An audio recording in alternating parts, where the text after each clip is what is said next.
I went to Mote Marine Laboratory Aquarium in Sarasota for this project. I chose this location because surprisingly I have never been there and it is so close to my home. I have driven past it numerous times. One interesting concept that I learned was about how the lionfish are invading Florida's reef habitats.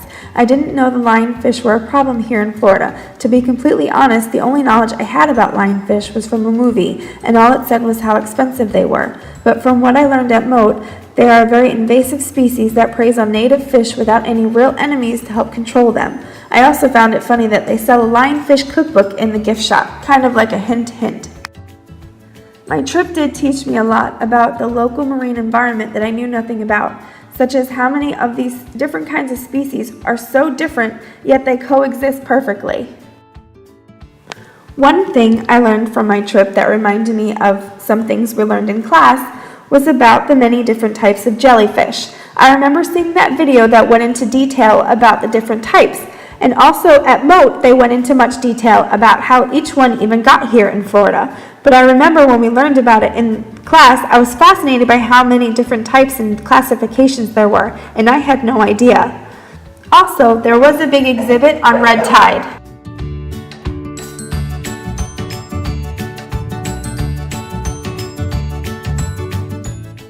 The primary producer I chose to draw was the Diploria strigosa, also known as the brain coral. This coral has a dinoflagellate algae called zooxanthella, which gives it the yellowish color and all the photosynthetic benefits.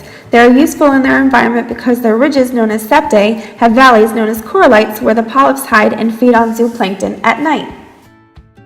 The marine animal I chose is the Hippocampus erectus, also known as the lined seahorse. They only live about 1 to 4 years, and during this short lifespan they only have one mate. The lined seahorse eats brine shrimp by sucking it through its snout. It swims in erect position and uses its dorsal and pectoral fins for guidance.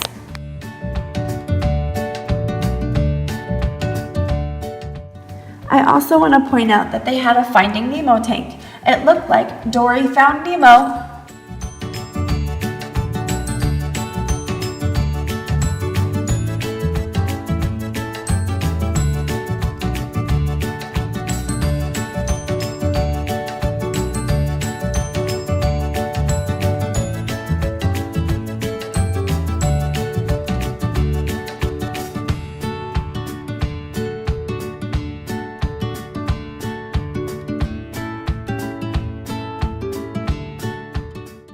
I also didn't know there were so many different types of dolphins.